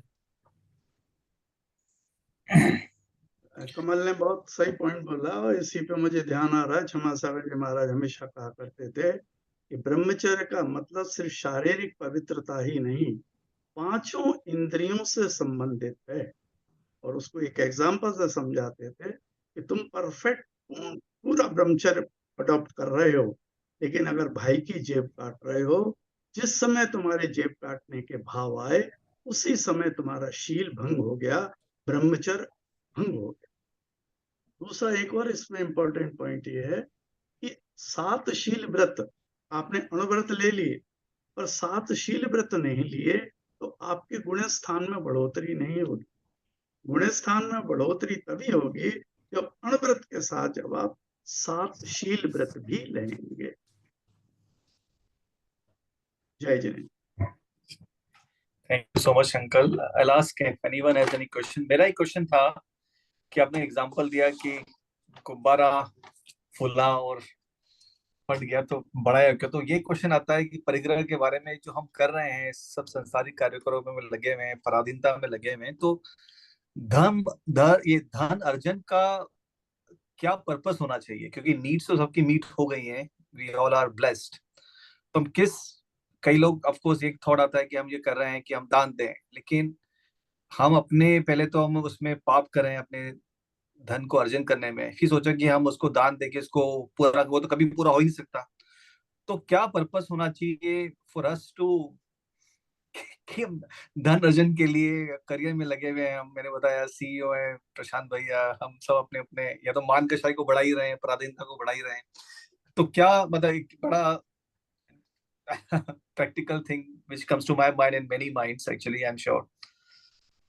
ये तो क्लियर है कि दान के लिए अर्जन नहीं करना, हाँ ये तो ऐसे ही हो गया जैसे हाँ कीचड़ लगा के फिर नहाने हम जा रहे हैं। हाँ हाँ तो लेकिन जो कमाया हुआ है उसका प्रक्षालन करने के लिए हमें दान करना, इसीलिए हमारे आचार्य भगवानों ने 25% की लिमिट रखी है। इसके ऊपर लिमिट नहीं रखी उन्होंने। क्यों? वो जानते हैं कि 75% आप अपने परिवारजन को देंगे, उनका भरण पोषण करेंगे, और 25% आप दान। अब कितना? अब इसकी लिमिट इंडिविजुअल के ऊपर डिपेंड करेगी। मैंने शायद पहले भी एक दफा बताया था, मेरे कॉन्टेक्ट में जो अणुव्रती आए हैं उनमें 5 लाख की एक की लिमिट है। वो भी खुश आनंद के साथ रहता है, दूसरों को भी खिलाता है। कोई भी व्रती पहुंच जाए उसके आहार करता है। मैं अव्रती भी पहुंचता हूं, मैं हमेशा उन्हीं के आहार करता हूं। और 5 लाख से लेके 250 करोड़ तक के अणुव्रती मैंने। लेकिन ये इंपॉर्टेंट है कि कहीं आपको लाइन ड्रॉ करनी चाहिए जो आपके पास अवेलेबल है। और इसका सबसे अच्छा एग्जाम्पल वो 250 करोड़ वाले, उससे पहले वो धर्म में बिल्कुल नहीं आया, वो मिस्टर बढ़ जाते थे कोटा वाले। क्षमासागर महाराज का पहला प्रवचन सुना उन्होंने परिग्रह पर, और उन्होंने वहीं बैठ के जैसे प्रवचन खत्म हुआ वहीं निर्णय लिया, महाराज जी को जाकर 9 बार नमोकार मंत्र करके ये कर लिया कि आज से मैं अपने टोटल को फ्रीज करता हूँ, असेट्स को फ्रीज करता हूँ। उस समय वो 250 करोड़। लेकिन फ्रीज करना बहुत इंपॉर्टेंट। मैं ये नहीं कह रहा जो आप पर है आप उसे फेंक दीजिए, आप उसे अपने बच्चों को मत दीजिए, रखिए, लेकिन ज्यादा आगे की हाय तो मत करिए। जैसा तुमने अभी कहा क्लियरली, हमारे पास 99% लोगों के पास मोर देन सफिशिएंट है, मोर देन सफिशिएंट। अब और किसकी हाय? अब तो वो टाइम बाकी अपना धर्म वर्म में लगाओ, 25% दान करो और कम से कम फ्रीज करो। अब जैसे ही उन्होंने फ्रीज किया, एक और अनुभव मैं आपको बताऊं उन्हीं का, जिस दिन उन्होंने फ्रीज किया उनके शेयर्स थे टाटा के, अगले दिन उनको 10 लाख का प्रॉफिट हुआ। अगले दिन उन्होंने मुझसे कंसल्ट किया, भैया मैं क्या करूं? अब इस 10 लाख को उठा के एक अलग अकाउंट में डाल दीजिए, जो आपका नहीं होगा, सिर्फ दान का। तो प्रैक्टिकल चीज ये है कि दान के लिए कमाई नहीं, अगर हमारे पास सफिशिएंट आ गया है तो हम फ्रीज करें, और अणुव्रत लेके कोई सीमा निर्धारित करे कि ये मेरी लाइन ड्रॉ करूंगा, इसके आगे नहीं है, और जो अगर आ जाएगा तो मैं उसको पूरा का पूरा दान। नहीं तो अंकल, उसमें एक फॉलोअप था मेरे के, फ्रीज कर भी दो उसके हम्म। बाद में फिर तो मैं बिल्कुल संसारिक कार्यों में लगू नहीं, मैं सारा धर्म ध्यान में लगूं, क्योंकि उसके बाद में अगर मैं टाइम लगा ही रहा हूँ 8-10 घंटे, फिर भी वो तो धन आएगा और फिर धन को दान दे, तो दान देना इज नॉट द पर्पस। तो मैं क्या भाव से मैं धन अर्जन करूं या नहीं करना चाहिए एक बार फ्रीज कर दिया उसके विशाल जी, बाद में? Let me attempt this. कि हम्म। हमने लास्ट टाइम जो डिस्कस किया था, परिग्रह क्या है, विच हाँ। Occupy space in your mind. Hmm. अगर आपके माइंड में स्पेस नहीं हो रहा है और आप कमा रहे हैं, कमाइए आप। अगर आप उसके बारे में सोचे जा रहे हैं, धर्म के बारे में सोच नहीं पा रहे हैं, भी मान लीजिए आप टारगेट करते हैं मुझे अगला प्रमोशन लेना है, और उसके लिए पागल हो गए हैं, मतलब बिल्कुल दिन रात वही सोच रहे हैं, फिर तो गलत बात हो गई ना वो। नहीं वो कि बात सही, अगर अगर मैं वो नहीं भी करूं, लेकिन अगर 8 घंटे जो मैं कमा रहा हूँ, मैं मन नहीं लगा, लेकिन 8 घंटे में कमा रहा, मेरा टाइम वो जो मेरा लाइफ का जीवन का वो तो उसमें जा रहा है ना, जो संसारिक कार्यक्रम में जा रहा है। भैया मैं आपको बताऊं, जो हम लोग कहते हैं ना कि मैं कमा रहा हूँ, मैं उसमें टाइम लगा रहा हूँ, नहीं लगा रहा हूँ। See, I started my own company when I set किया अपना नौकरी नहीं करेंगे। आई रियलाइज कि इससे ज्यादा टाइम आप धर्म में लगा ही नहीं सकते। भी अगर आपकी कैपेसिटी भी तो नहीं चाहिए धर्म में टाइम लगाने की। भी मैं सोचता था यार मैं शास्त्र पढ़ूंगा, नहीं पढ़ पाया 2 घंटे से ज्यादा रोज। मैं सोचता था तो लोगों को पढ़ाऊंगा, मुझे लोग ही नहीं मिले। तो हम्म, बेसिकली आपकी कैपेसिटी होती है, आपकी जो कॉन्शियसनेस की स्टेट होती है, हाँ हाँ। उसको बढ़ाना है आपको। अगर आप हम्म, सोचें कि मैं नौकरी नहीं करूंगा, कुछ नहीं करूंगा, चलो धर्म करता हूँ, ये हाँ। कैपेसिटी है ना उसकी। तो ये हमने तो क्या, नहीं। सब या लोग बोलते हैं, हमने जो सबका एग्जाम्पल है भरत चक्रवर्ती का, कि वो उसमें इन्वॉल्व नहीं थे। प्रॉब्लम हमारी है कि इन्वॉल्व हो जाते हैं। हम प्रायोरिटाइज क्या कर रहे हैं? मैं अपने इंटरेस्टिंग। एग्जाम्पल लेता हूँ, मैं प्रायोरिटाइज क्या कर रहा हूँ। यार मुझे ये करना है, ये करना है, कि मुझे जैन धर्म का वो सुनना है। What is the priority? Because I am setting my own business, priority is यार ये जरूरी करना है, ये जानिए रिपोर्ट, ये ऐसा होना है, ऐसा होना है। तो जो आप प्रायोरिटाइज क्या करते हैं भाई, व्हाट डू यू वैल्यू? हम वैल्यूज की बात करते हैं ना। आपका डिसीजन क्राइटेरिया क्या है? डिसीजन क्राइटेरिया धर्म है या पोजीशन है? दोनों में अगर कॉम्प्रोमाइज करना पड़े तो किसको झुकाएंगे हम? मेरा थॉट प्रोसेस यही है। और हाँ, लेकिन प्रसन्न भैया कुछ कह रहे हैं? यहाँ पे जो विशाल भैया कह रहे हैं वो एक माइंड वर्सेस, मैं कहूँगा कि अगर मैं इसको वाईके अंकल से भी, मैंने जब वो पिछली बार आए थे तब यही बोला था कि ज्ञान वर्सेस दर्शन, ये डिबेट है। अगर मेरा दर्शन पहले आ गया, यानी कि मुझे अपनी श्रद्धा पहले हो गई कि यार ये बिल्कुल अपनी आत्मा पे मुझे विश्वास है, जो होना होगा होगा, अब मुझे जो करना है मैं वही करूंगा, बाकी मेरे को चिंता नहीं है। दर्शन पहले आ गया तो मेरे लिए परिग्रह कम करना आसान है। पर ज्ञान पहले आ गया कि बेटे ये सही है, ये गलत है, आपको धार्मिक बनना चाहिए। अब मेरे पास कन्वीनियंस है, मुझे धार्मिक बनना है पर मैं नहीं बन पा रहा हूँ। ये सब जो है माइंड में चल रहा है, मेरे पास ज्ञान है पर मेरा दर्शन जागरूक नहीं हुआ है। तो मुझे लगता है ये एक बहुत इंटरेस्टिंग टॉपिक है, जो मैं खुद डिबेट करता रहता हूँ अपने साथ, कि मेरा दर्शन पहले है या मेरा ज्ञान पहले है। और मैं जो देखता हूँ दुख और जो तकलीफ और जो चिंतन चलता है वो ज्ञान से चलता है। और अगर दर्शन पहले होता है, श्रद्धा भाव ज्यादा है, तो ज्ञान नहीं लगाएगा, आदमी बोलेगा नहीं मेरे को हो गया, मैं यही करूंगा। तो ये एक इंटरेस्टिंग टॉपिक है जो अपने अंदर इंट्रोस्पेक्ट कर सकते हैं। मुझे लगता नहीं इसका आंसर बाहर मिलेगा। वो सोल सोर्सिंग सही है और वो अंदर से करना चाहिए कि मुझे अंदर से क्या है। प्रणमीय सागर जी महाराज इसका एग्जाम्पल देते हैं, कहते हैं कि इफ अगर आपको पक्का विश्वास है smoking is injurious to health, आप स्मोक नहीं करोगे। ज्ञान तो सभी को, smoking is injurious to health, पर दर्शन, हाँ। तो साइनाइड से आप मर जाओगे, आपको पता है। अब मैं आपको फोर्स भी करूं तो आप साइनाइड नहीं खाओगे, क्योंकि आपको पक्का विश्वास है कि होगा तो पक्का मर जाओ, ऑल्टरनेटिव नहीं है। पर वही बात जब आती है कि परिग्रह पे मुझे कंट्रोल करना है, उस पर अभी अपना दर्शन जागरूक नहीं हुआ है। ये अपने अंदर की बात है कि where am I with respect to my journey. I think ये अच्छा या क्वेश्चन है, और इस पे अपने को मेडिटेट करना पड़ेगा और आंसर ढूंढना पड़ेगा। और मैं अपने आप को यही आंसर रोज विशाल पूछता हूँ रोज कि यार प्रशांत अब क्यों नौकरी कर रहा है, अभी क्या कर रहे हैं? क्या एक है ये ये? भी, जो विपुल भैया ने भी कहा कि कई बार प्रैक्टिकल ये भी होता है कि अगर ये नहीं करें तो क्या करें। एक this also way to for us to feel engage कि हम कुछ कर रहे हैं जबकि कोई मीनिंगफुल नहीं कर रहे हैं। एक generally maybe is a journey की gradually we come to a stage कि हमें लग रहा है कि यार हमें इन्वॉल्व नहीं हो रहा है, जो विपुल भैया ने कहा जो हो रहा है वो हो रहा है। फिर gradually you come to stage की you scale it down, you come to stage की यार maybe I do something very different. तो it will not happen overnight कि मैं आज छोड़ के बैठ जाऊं। तो लोग ज्यादा फ्रस्ट्रेट होते हैं और अदर मान भी हो जाता है कि मैं इतना धम ध्यान कर रहा हूँ, क्योंकि sorry that was one thing in the mind. Any other question? Kamal uncle, जो आप कुछ बोलना चाहेंगे इस टॉपिक पे? ये तो ये पर्सनल जर्नी है बिल्कुल हाँ। विशाल। हम्म। क्या है आपका रास्ता, क्या हम्म। है आपका गंतव्य, क्या है आपका अ, हम्म। उद्देश्य, ये आपको तय करना है। इसके लिए कोई एक यूनिवर्सल प्रिस्क्रिप्शन नहीं हो सकता। कुछ हम्म। लोग होते हैं, मेरे साथी थे, हम लोगों ने साथ साथ सर्विस शुरू की। उन्होंने अपना तय कर लिया था कि 20,000 रुपये मुझे चाहिए। हम्म। 20,000 रुपये जब मेरे पास हो जाएंगे तब मैं नौकरी छोड़ दूँ। 7 साल में 20,000 रुपये हो गए, हम्म। नौकरी छोड़ दी। We started our service together. Bundelkhand के एक बिल्कुल एक दूर दराज के गांव, जहाँ पे पता नहीं कितने किलोमीटर पैदल जाना पड़ता था, कोई और साधन नहीं था।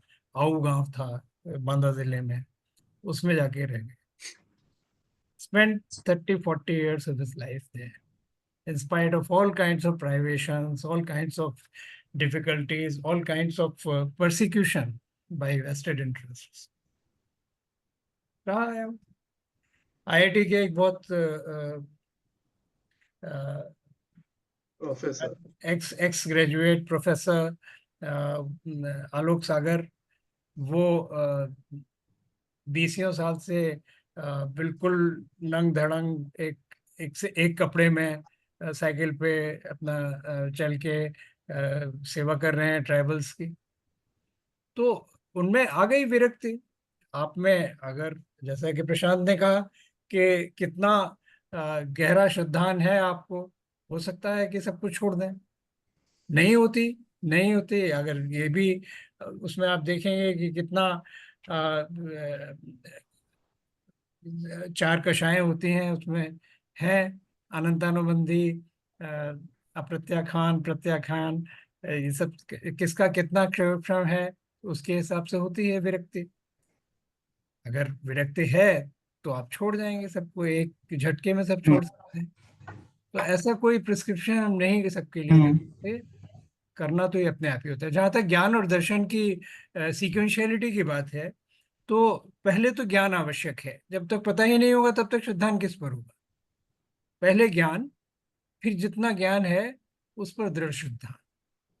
इसमें काफी ये क्रम इंटरेस्टिंग डिस्कशन कमल अंकल एक हुआ। मेरी एक फ्रेंड है, उसने जैन में शादी करी। तो वो लड़की जैन नहीं है, पर उसने जैन में शादी करी। अब वो कहती है कि यार आप लोग जैनी लोग बहुत कंफ्यूज हो। आप लोगों को करना है पर नहीं करना है, आप लोगों को खाना है पर नहीं खाना है, आप लोगों को एंजॉय करना है पर नहीं करना है। तो आप लोग हमेशा कंफ्यूज ही रहते हो। आप दौड़भागी लगाते रहते हो, मंदिर भी जाना है, ये भी करना है, वो भी करना है। आप लाइफ ढंग से ना तो एंजॉय कर रहे हो ना एंजॉय करने देते हो। तो मुझे लगता है बहुत कंफ्यूज हो आप लोग।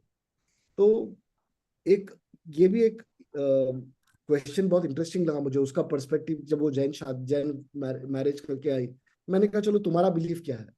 कहती है हम मंदिर जाते हैं और हमारे लिए मंदिर में यही है कि गॉड थैंक यू, आपने हमें बहुत दिया, उसके लिए हम बहुत ही ग्रेटफुल है, बहुत ही थैंकफुल हैं। और हम उतना अपना माथा टेकते हैं और कहते हैं कि हमें अच्छाई के रास्ते पे रखे, उससे ज्यादा हम नहीं करते। तो हम हैप्पी रहते हैं और हम एंजॉय कर पाते हैं। बट मैं ये माहौल आपकी जैन फैमिली में शादी करके आऊँ, मैं वहां देख नहीं पाती हूँ। तो इस यही बात मैं वाईके अंकल से शेयर कर रहा था कि फॉरेनर्स को आप देखो, जो एथिक्स वैल्यूज और प्रिंसिपल्स में रहते हैं, वो अपनी तरह ज्ञान उनके पास बहुत ज्यादा नहीं है, but honesty is honesty for them, you know. वो एक ज्यादा नॉलेज नहीं है, but they are very discipline in what they want to do. तो कहीं ना कहीं उनका एक belief in what they know is much more than the knowledge they have. तो उसका एग्जांपल वाईके अंकल ने दिया, शायद वही वापस देंगे कि भाई निगोदिया वाला, वो आई थिंक आई फाउंड कि वो इंटरेस्टिंग है कि निगोदिया जीव को जैसे रुई का भरा कमरे में एक अंगार लगाओ और सारे कर्म एक साथ जल जाते हैं, पर हमारा शायद बंधावा बहुत ज्यादा है, उसको क्लियर करने में समय लगेगा। यहाँ कुछ चीजें मैं ऐड करना चाहूंगा। पहली चीज, ये गाइडलाइन हमारे यहाँ दी हुई है अनुव्रत आदि की, आगे बढ़ने के लिए ये गाइडलाइन दी है। उन्हें कौन कितना अडॉप्ट कर पाता है ये इंडिविजुअल के ऊपर। दूसरी चीज, टाइम का जो विपुल ने बोला, अब मुझे औरों का पता नहीं, पर काफी हद तक मुझे कमल का मालूम है और अपना अपना 100% मालूम है कि हमारे पास 24 घंटे शॉर्ट पड़ते हैं। हम ये कोशिश करते हैं आधा घंटा और मिल जाता ना, बड़ा और बढ़िया उपयोग होता, सदुपयोग कर पाते हैं। तो क्या करेंगे, लेकिन इसके लिए भी अगर गाइडलाइन कि जब आप 50 साल के हैं, 50% टाइम आप धार्मिक क्रियाओं पे दें और 50% आप अपने प्रोफेशनल्स में दें, और जैसे जैसे एज बढ़ती चली जाए आप धर्म के क्रियाओं को बढ़ाते चले जाएं। 60 पे 60% और 79 और 80 के जब हम लोग हुए तो 80% कम से कम हम धार्मिक क्रियाओं में अपना समय दें।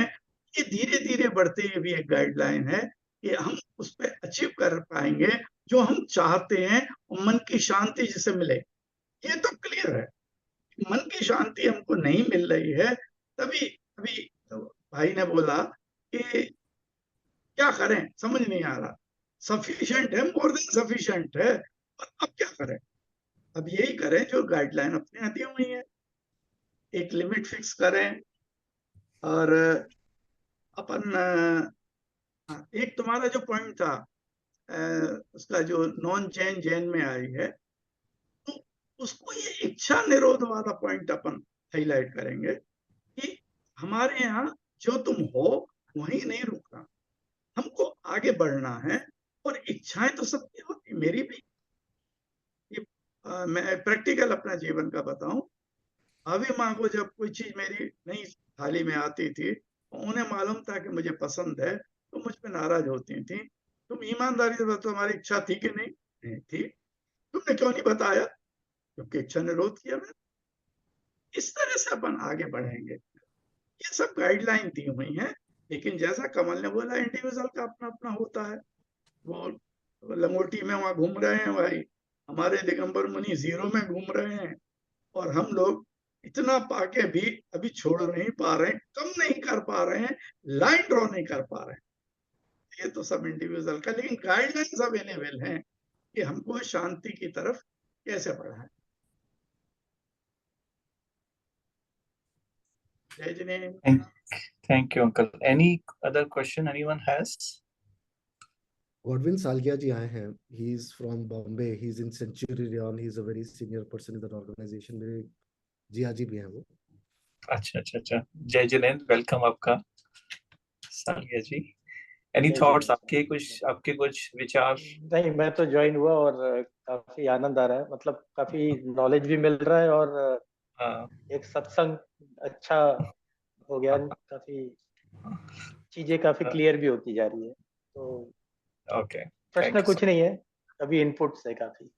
Thank you so much. Thank you. एक क्वेश्चन मेरा था कल, आई थिंक मे बी भैया जी अगर जस्ट ज्वाइन हुए हैं, इनके कुछ थॉट्स है, बट एक क्वेश्चन था कि मंदिर में बोली लगती है जैसे सौधर्म इंद्र की बोली है, राइट? हमने ले ली सपोज करो, बट मालूम पड़ा may be somebody else is more deserving, but just because of money एक सौधर्म इंद्र की बोली ले ली या कुछ और ले ली। मतलब इसमें कितना, मतलब ये भाव रखना कि हमें बोली लेना है, तो ये एक तरह से चलो दान हो रहा है इस बहाने से, बट इसमें कुछ अशुद्धि है इसमें, या इज इट, मतलब प्रैक्टिकली इसमें कुछ गलत है इसमें?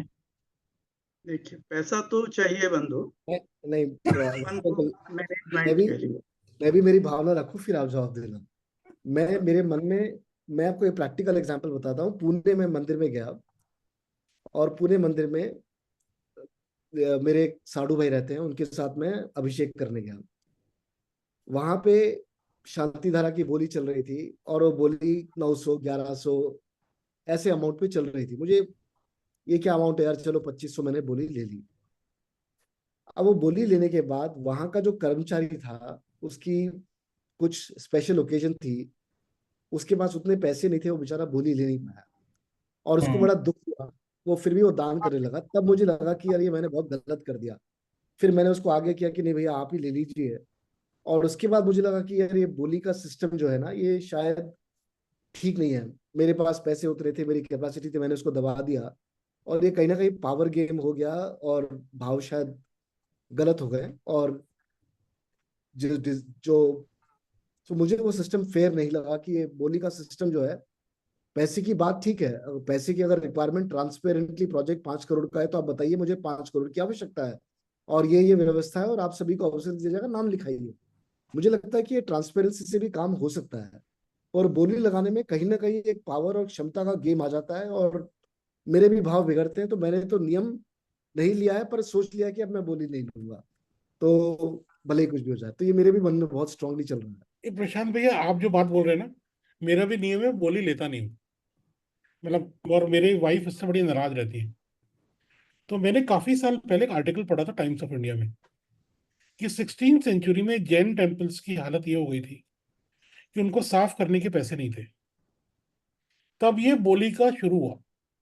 मैंने उसको डाइजेस्ट नहीं किया कि जैनियों के पास इतने पैसे हैं, क्या ये मंदिर में पैसे नहीं दे सकते हैं। उन्हीं दिनों मैंने एक बुक पढ़ी, गिव एंड टेक। वो बताते हैं ह्यूमन माइंड क्या होता है। 3 तरह के लोग होते हैं, एक गिवर होते हैं, एक टेकर होते हैं, और एक होते हैं क्या कहते हैं, जो मैच करते हैं, मैचर्स होते हैं। मेजर्स, हाँ।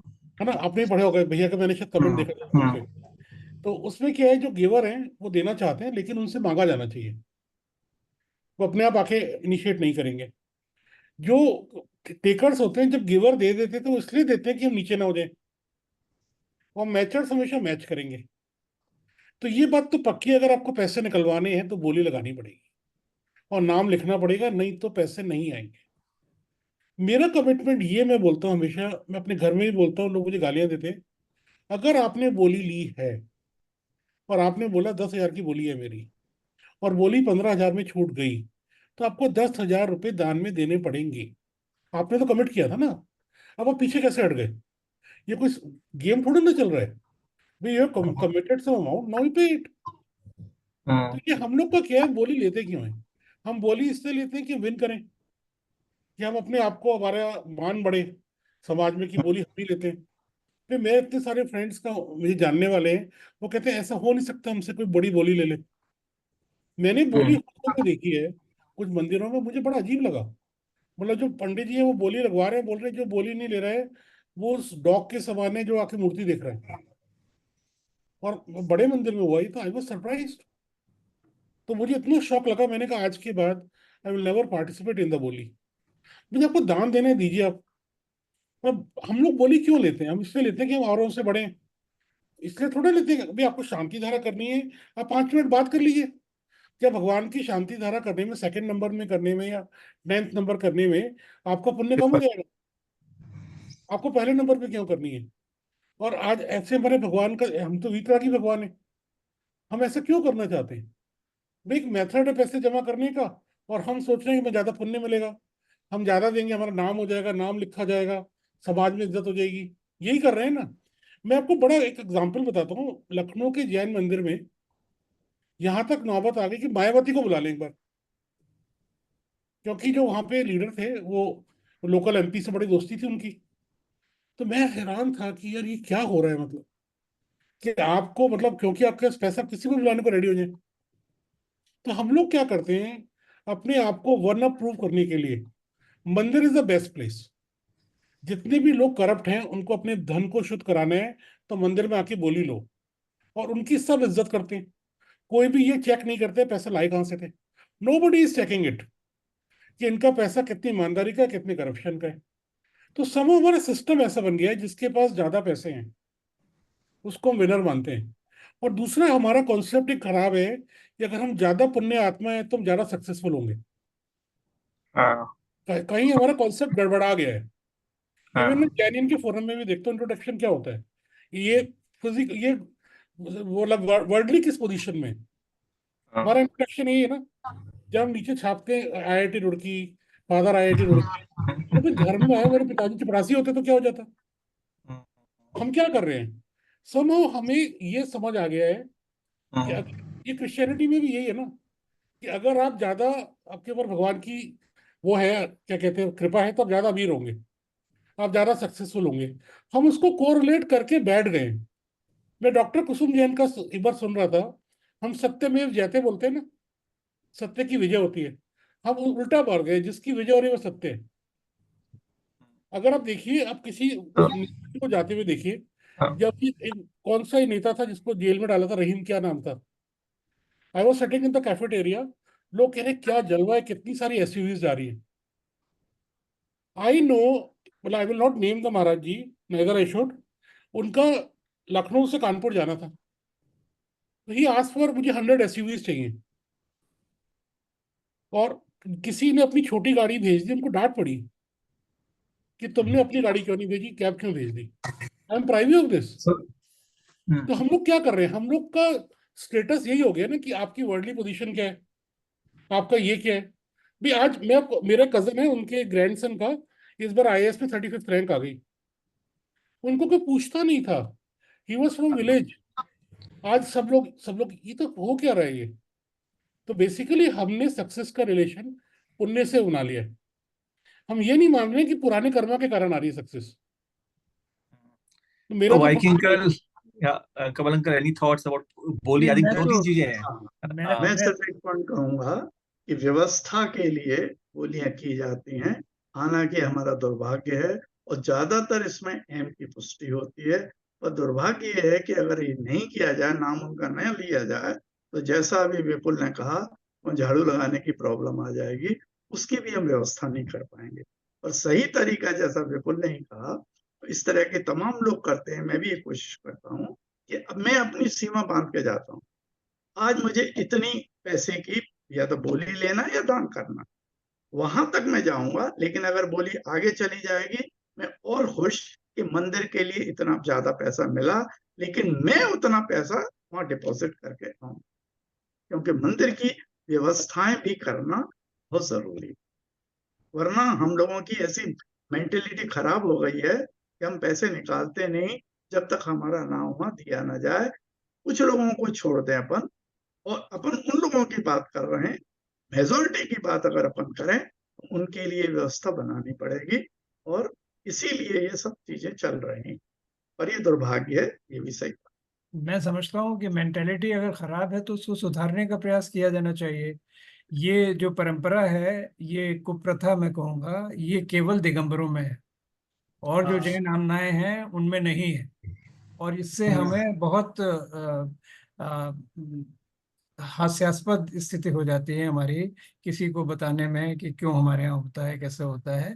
तो वो कहते हैं हमारे यहाँ तो नहीं होता, श्वेतांबरों में नहीं होता, स्थानक वासियों में नहीं होता, दिगंबरों में ही क्यों है ये इतनी इतनी प्रशंसा की और लोक पूजा की और प्रतिष्ठा की इतनी उद्दाम लालसा दिगंबर लोगों में ही क्यों है, जो कि सर्वसंग परित्यागी हैं। ये तो क्रम कोई चला चला आ रहा है, उसी में चला सब आ रहा है बैठे तो तोड़ना हैं। चाहिए उसको। बहुत सी कुप्रथाएं हैं जिनको तोड़ना चाहिए, ये भी तोड़नी चाहिए। एक्टिविटीज में तो अंकल बहुत वहां पे इन्वॉल्व कैसे रहूं। इकट्ठा होता है पैसा? वहां पे मैं कैसे? इन दान एक्टिविटीज करते में हैं लोग, बहुत गुप्त इन्वॉल्व दान रहा करते हूँ। हैं। यहाँ यहाँ पे जब तक कि लिखा ना जाए, सब जगह पट्टियां लगे, फलाने दान में नहीं, पंखे वहां के पे ऊपर फर्क लिखा है। हुआ है। और उसमें ये हमें ये मुझे बड़ा गर्व है इस बात का कि जो मल्लनाथ स्वामी का मंदिर है 43 सेक्टर में, उसमें किसी वहाँ दाता नहीं लिखा। का उल्लेख नहीं। हाँ, बिल्कुल ये सही बात। बहुत बहुत मेरे हाँ, लिए बहुत आह्लाद का विषय है। और जगह में देखता हूँ कि पंखे के ऊपर लिखा हुआ है कि ये फलाने दातार ने दिया, ये उसमें हर एक पट्टी पे, हर एक पत्थर पे लिखा हुआ है। क्या मजाक है। पंखे में नहीं, फर्श पर, जहाँ सब लोगों के जगह, पैर हर पड़ते जगह, हैं। हर हर जगह, जगह, हर जगह, नहीं हर स्वाति जगह। जी, आपने ये पूछा ना कि और जगह कैसे होता है, मुझे बोला ये अच्छा, दुर्भाग्य। मुझे श्वेतांबरियों का पता है। वहाँ कल्याण जी आनंद जी ट्रस्ट है, जो कि अरविंद मिल वाले जो हैं, क्या कहते हैं, संजय लाल भाई एंड कंपनी, इनके जो पेरेंट्स के काफी टाइम से चलता हुआ आता है। जितने मंदिर के रख रखाव होते हैं, जो उसके मेंबर हैं, चाहे वो रणकपुर का मंदिर है, चाहे दिलवारा का टेम्पल है, वो उस ट्रस्ट की जिम्मेदारी है।